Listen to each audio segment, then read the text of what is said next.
folks.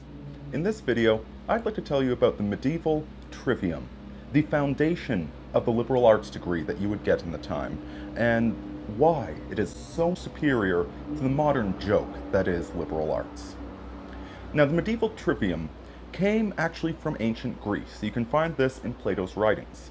And it took up three parts: grammar, logic, and rhetoric, in that order.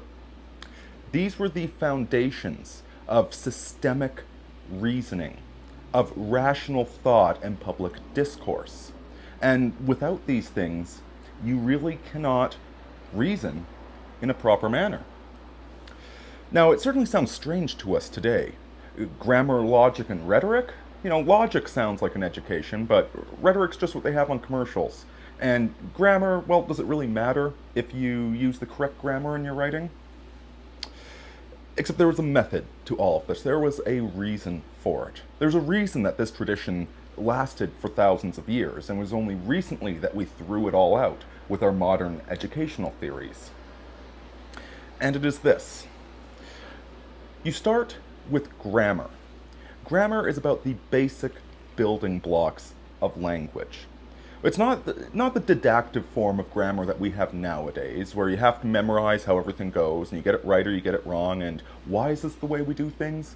We don't know, it just is. Answer correctly on the test. That's not what grammar used to be.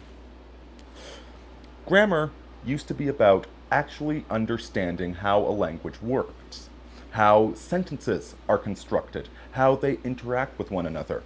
And furthermore, studying grammar, Latin grammar specifically, taught you history, because you studied grammar by reading ancient texts, historical works, medical works, so on and so forth.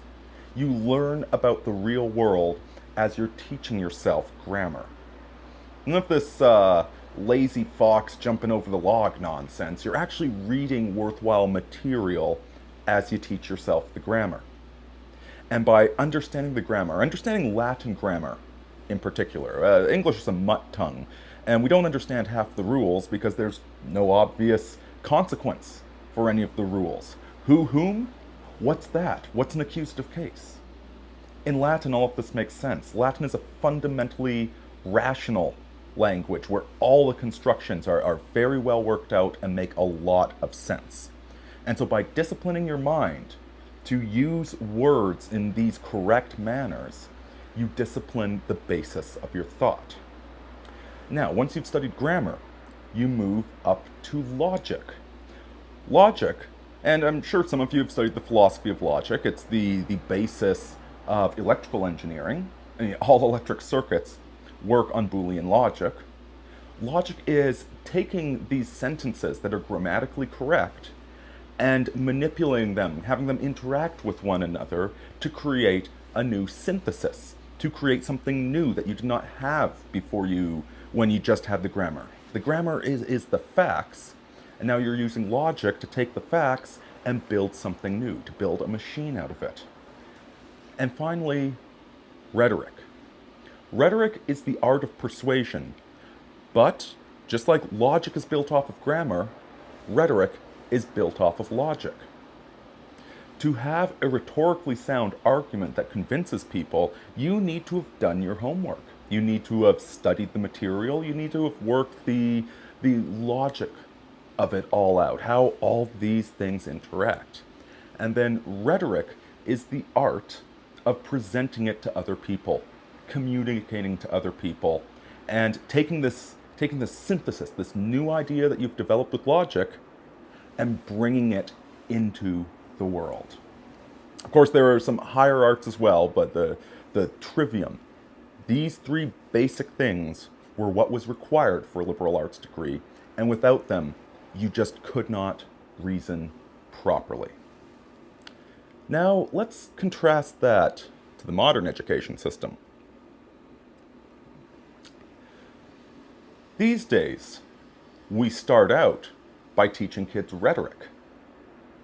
All of the K through 12 education is focused upon rhetoric, convincing arguments that you memorize and then you toss them up on the test. And if you remember what the argument is, you get a point. If you get it wrong, you get dinged and you have to go read the book and memorize it again. So we are chock full of these rhetorical arguments, some of which are wonderfully true and accurate arguments, others which are more than a little bit of nonsense. Much of the environmentalism that we were fed back in the 90s was more about picking up garbage than saving the planet, which picking up garbage doesn't really have much to do with saving the planet, but they just wanted the kids to pick up garbage for free. So right there you get an instance of rhetoric that was complete nonsense, that had a disingenuous motive behind it, but of course kids are too stupid to see through it. They buy into it hook, line, and sinker. So we start with rhetoric from the K through 12. Here are all the arguments that you need to believe in and you need to be able to repeat to be a good citizen. Now, if you move on to university, you might just start learning a little bit of logic. See, in university, you take a whole bunch of rhetorical arguments, you go find a whole bunch of sources, for your English degree or your history degree or your, social sciences degree. You find these arguments, and then you logic them together to sort of, but not really create a new argument. You're given a ridiculous binary question on the essay, and you have to find 6 sources, cram them together using logic, and say yes or no. It doesn't really matter. Just as long as you have all the sources you should, and it's coherent, boom, you pass. And if you're really, really careful, if you pay attention in life, if you're an autodidact, you just might get to grammar. You might start reading things other than the editorials, other than the official history, the concluded history, the story of history that we're taught. You might actually go above and beyond and start looking up facts. You might start looking up the basic construction of reality. You look at the French Revolution. So I hear it was the greatest thing that ever happened, liberté, fraternité, égalité, so on and so forth. You might actually go look at the facts and count how many people died and look at the mechanisms and look at how the monarchy was before that. And you might come to a very different conclusion.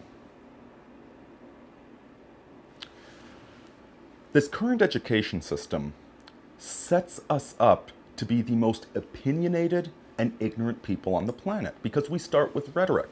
Rhetoric is the high-level stuff. Until you've done the groundwork, you have no business doing rhetoric. You don't want a salesman running a technology firm. Heck, that was the message of Jurassic Park, that Hammond, great guy, he was a salesman at heart, not a scientist. He did not understand what he was playing with. He did not understand the consequences. And that's what we are. We are a world, a country, a nation, a society of salesmen, of narcissists falling for any advertising jingle out there with not even the remotest idea that there are such things as facts. A few of us are logical. You can certainly see this with some of them. They take these rhetorical arguments, cram them together, and come up with ridiculous nonsense. This is the core of postmodernism. It's rhetoric plus logic with no grammar whatsoever, no facts going into it. It's quite a pretty little performance art, but it's not knowledge. It's not truth. It's not systemized thought or reasoning. So folks, that is why medieval scholars were far better educated than these scholars we have today. Aurini out.